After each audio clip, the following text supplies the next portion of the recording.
وشفيعنا وحبيبنا ومولانا محمد معدن الجود والكرم وآله الكرام وابنه الكريم وأمته الكريمة وبارك وسلم. تو یہ صلح کلی قسم کے جو مولوی لیڈر ٹائپ کے ہیں، وہ جو حدیث شریف اور قرآن شریف کی آیتیں لے کر کے غلط مطلب بتاتے ہیں، غلط طریقے سے گمراہ کرنا چاہتے ہیں، ان کا جواب چل رہا تھا.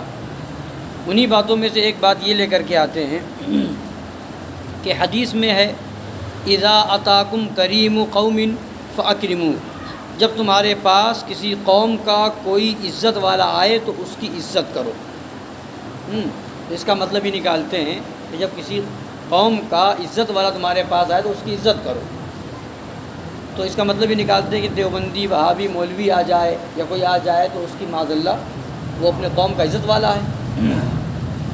اسی طرح سے حدیث پاک میں ہے انزل الناس منازلہم، لوگوں کے ساتھ ان کے مرتبوں کے مطابق برتاؤ کرو. لوگوں کے ساتھ ان کے مرتبے کے مطابق، جیسا جو مرتبے والا اس کے مطابق اس کے ساتھ اخلاق سے اس انداز میں پیش آنا چاہیے حدیث پاک میں. تو اس کا بھی مطلب لے کے آتے ہیں کہ دیوبندی وہابیوں کا کوئی مولوی ہے، کوئی اپنی قوم کا سردار مانا جاتا ہے، تو اب کہا حدیث شریف میں کہ تمہارے پاس جو لوگ آئے تو اس کے مرتبے کے حساب سے معاذ اللہ برتاؤ کرو.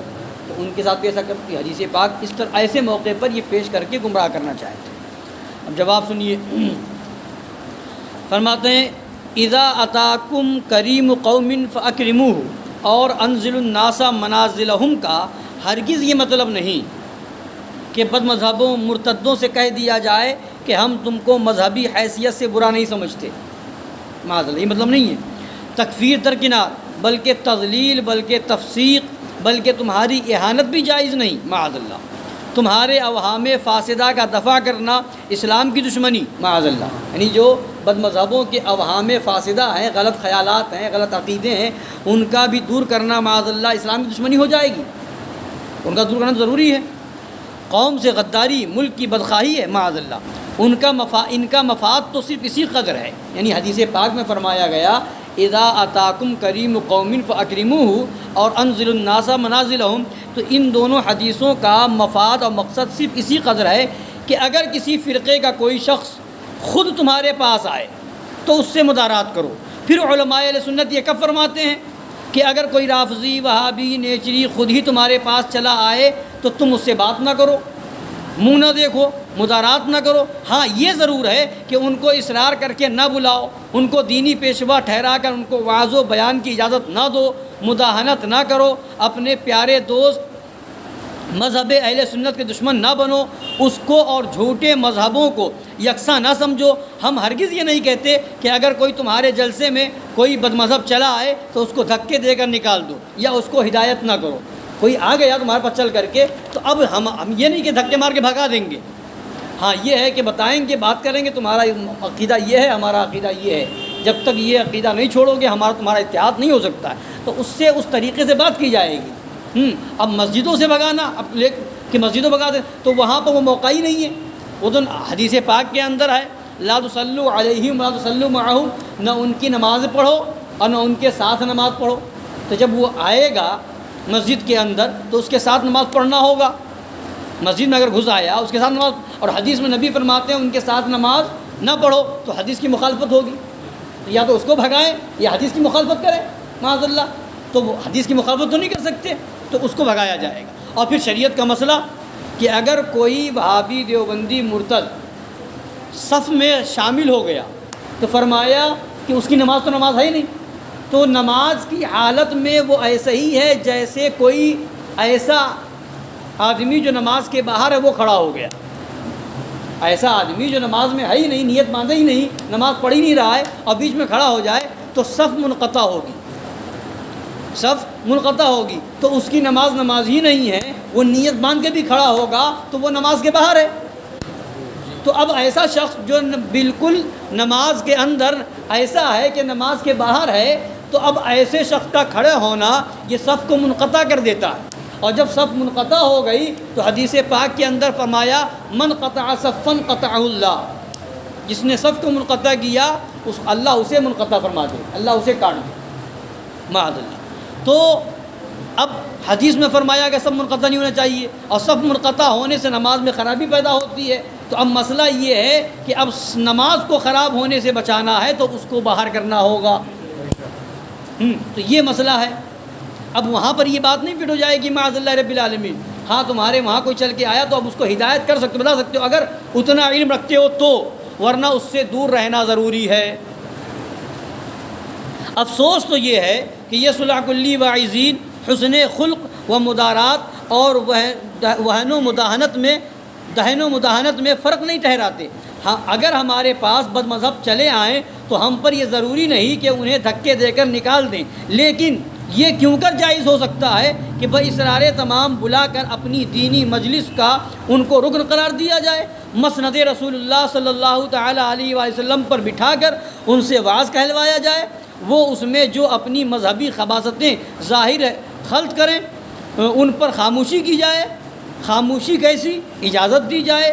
اجازت کہاں کی؟ خود اشاعت کی جائے۔ مذہبی پیشوا، رکن اسلام، قائد ملت و دیگر القاب سے ان کا ذکر کیا جائے۔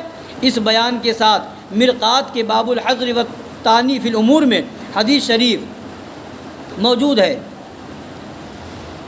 وَتُؤَدُّ الی الناس کے متعلق ملا علی قاری رحمۃ اللہ علیہ کا یہ بیان بھی ملاحظہ ہو کہ فرماتے ہیں التحبب الی المؤمنین الصالحین، التحبب الی المؤمنین الصالحین، یعنی حدیث میں جو فرمایا کہ لوگوں سے وہ برتاؤ کرنا جس سے ان کے دل میں اپنی محبت پیدا ہو، اس میں لوگوں سے مراد مومنین صالحین ہیں۔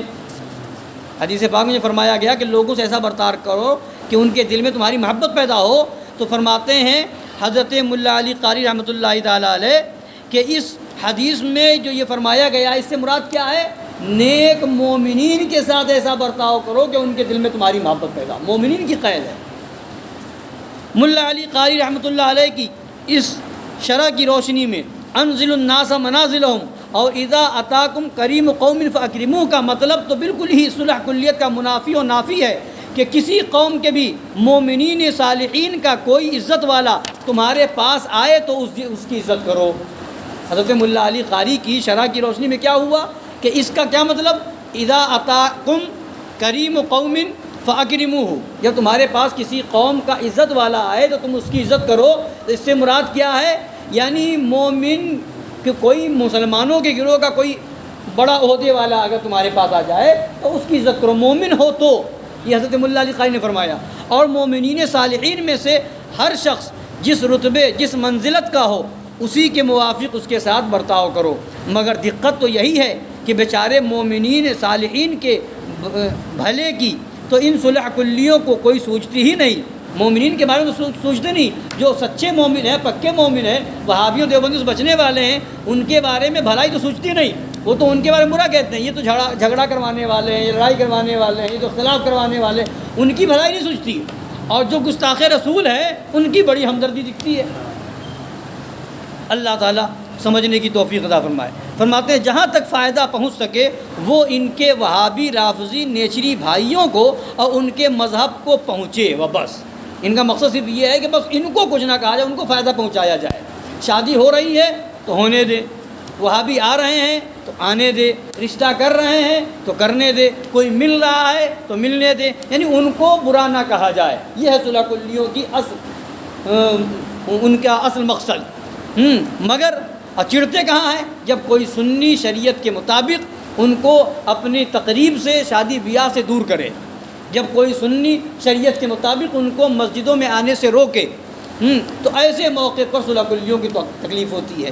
اور ایسی موقع پر حدیث کا غلط مطلب بیان کر کے ایسی حدیثیں اور ایسی آیتیں لے کر کے آتے ہیں اور لوگوں کو گمراہ کرتے ہیں۔ اللہ تبارک تعالیٰ ایسے تمام فتنوں سے، ایسے تمام صلح کلیوں سے، ان کے مکر سے ہم سب کو بچنے کی توفیق عطا فرمائے۔